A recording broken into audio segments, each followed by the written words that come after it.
दोस्तों, उत्तर से लेकर दक्षिण तक देश के कई हिस्सों में युवा अग्निपथ स्कीम का विरोध कर रहे हैं, लेकिन यह कोई पहली स्कीम नहीं है जिसके जरिए मोदी सरकार सेना की मरम्मत में लगी हो। अग्निपथ समेत 5 बदलाव के जरिए सरकार ने सेना में ऐतिहासिक फैसला करने की कोशिश की है। ऐसे में आज हम जानने का प्रयास करेंगे कि मोदी सरकार के दौरान सेना में 5 बड़े बदलाव कौन से हैं और इन बदलावों पर कौन से सवाल उठ रहे हैं। तो दोस्तों, जानेंगे इसके बारे में मेरे साथ। मेरा नाम है नरेंद्र, स्वागत है आपका डिजिटली स्टडी में। दोस्तों, मोदी सरकार में 5 बड़े फैसले सेना को लेकर लिए गए हैं, जिसमें पहला फैसला है 1 रैंक 1 पेंशन। 7 नवंबर 2015 को 1 रैंक 1 पेंशन का नोटिफिकेशन जारी हुआ। ये अलग अलग समय पर रिटायर हुए 1 रैंक के फौजियों की पेंशन समान करने के लिए किया गया था। दूसरा, सीडीएस की नियुक्ति 24 दिसंबर 2019 को चीफ ऑफ डिफेंस स्टाफ यानी सीडीएस की पोस्ट क्रिएट की गई। तीनों सेना के बीच कोऑर्डिनेशन के लिए डिपार्टमेंट ऑफ मिलिट्री का चीफ सीडीएस को बनाया गया। तीसरा, स्वदेशी को बढ़ावा। 9 अगस्त 2020 को सैन्य सामानों में 100 से ज्यादा प्रोडक्ट्स के विदेश से खरीदने पर रोक लगाई गई। आत्मनिर्भर भारत के तहत स्वदेशी सामानों को बढ़ावा देने के लिए ऐसा किया गया। चौथा, नए थिएटर कमांड बनाने की तैयारी।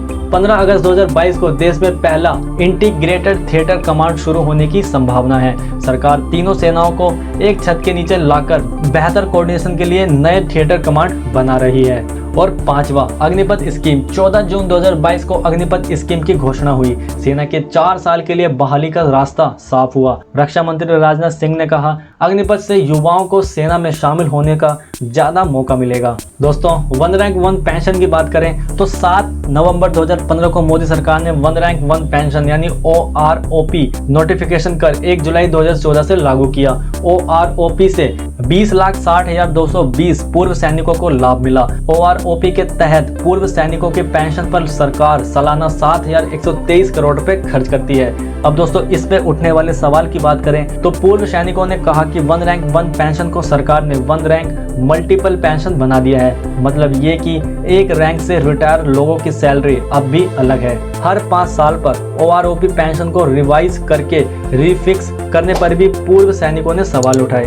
OROP के बाद रक्षा बजट का 28.4% हिस्सा रक्षा पेंशन पर खत्म होने पर सवाल खड़े हुए हैं। दोस्तों, दूसरा मुद्दा सीडीएस की नियुक्ति। 15 अगस्त 2019 को पीएम नरेंद्र मोदी ने तीनों सेनाओं और सरकार के बीच तालमेल बिठाने के लिए चीफ ऑफ डिफेंस स्टाफ पद बनाने की घोषणा की। 3 महीने बाद ही 24 दिसंबर 2019 को सीडीएस पोस्ट बना दी गई। 2001 में उप प्रधानमंत्री रहे लाल कृष्ण आडवाणी की अध्यक्षता में ग्रुप ऑफ मिनिस्टर्स यानी GOM ने सीडीएस की जरूरत बताई थी। अब दोस्तों, सीडीएस पद को लेकर उठे गए सवाल। डिफेंस एक्सपर्ट मनोज जोशी कहते हैं कि इस पद से क्या मायने हैं, यह अब तक सही से क्लियर नहीं हो पाया है। इसके साथ ही मनोज जोशी ने कहा कि सीडीएस पद इतना ही जरूरी है तो 6 महीने से यह खाली क्यों है। उन्होंने कहा कि सीडीएस को छोड़ कोई महत्वपूर्ण सरकारी विभाग नहीं है जहां हेड नहीं है और फिर भी कामकाज चल रहा है। इसके अलावा रक्षा सचिव का पद होते हुए भी सीडीएस पद बनाए जाने की जरूरत पर सवाल खड़े हुए हैं। दोस्तों, अगला है स्वदेशी। 2022-2023 के बजट में सरकार ने बताया 21,149 करोड़ सिर्फ स्वदेशी हथियार और सैन्य साजो सामान पर खर्च किया जाएगा। इसके बाद तक के सीडीएस जनरल विपिन रावत ने कहा था, अगला युद्ध स्वदेशी हथियारों और उपकरणों से लड़ा और जीता जाएगा।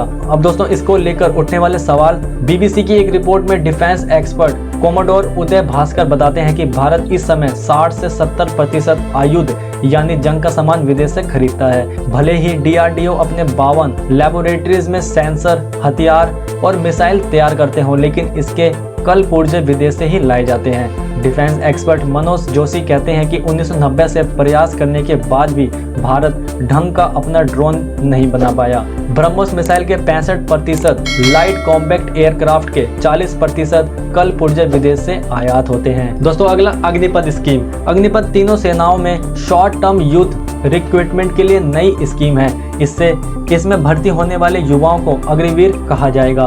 पहले साल 46,000 अग्निवीरों की भर्ती होगी, जिसमें से 4 साल बाद 25% की परमानेंट भर्ती होगी। बाकी 75% को 11.71 लाख रुपए देकर रिटायर कर दिया जाएगा। अब दोस्तों, इस पे उठने वाले सवाल। लेफ्टिनेंट जनरल रिटायर सतीश दुआ का कहना है कि अग्निपथ के आने से सबसे बड़ा सवाल जॉब सिक्योरिटी को लेकर है। यह समस्या सरकार की समस्या है, ना कि मिलिट्री की। युवाओं का विरोध इस बात पर है कि 4 साल की नौकरी के बाद फिर उनका क्या होगा। वहीं अग्निवीरों के बिल्ले, बैज और चिन्ह, रैंक अलग होने से सेना में भेदभाव बढ़ने जैसी बात को सतीश दुआ गलत मानते हैं। दोस्तों अगला, नए थिएटर कमांड। बीते सालों में मिलिट्री के रीऑर्गेनाइजेशन के कई फैसले लिए गए। इसमें सबसे बड़े मिलिट्री रिफॉर्म के तौर पर थिएटर कमांड को भी देखा गया।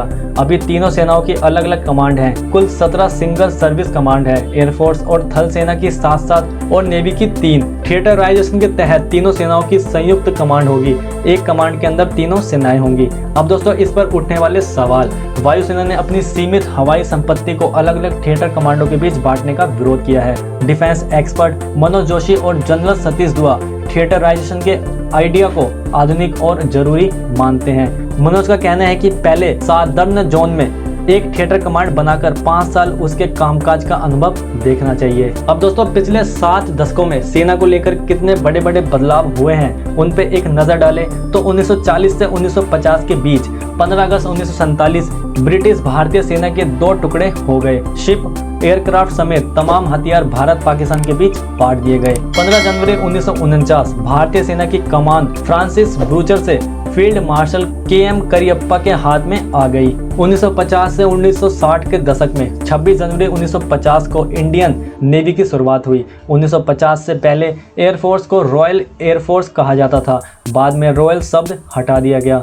1960 से 1970 के दशक में 1965 के जंग के बाद नेतृत्व क्षमता और हथियारों की कमी का खुलासा हुआ, जिससे सेना ने आधुनिकीकरण पर ध्यान दिया। 1960 के दशक में भारतीय वायुसेना ने MiG-21 का उपयोग पहली बार किया था। 1980 से 1990 के दशक में बहादुर नाम से जाना जाने वाला MiG-27 1981 में वायुसेना में शामिल हुआ। 1990 से सन 2000 के दशक में 11 मई 1998 भारत ने पोखरण में ऑपरेशन शक्ति के तहत सफल परमाणु परीक्षण किया था।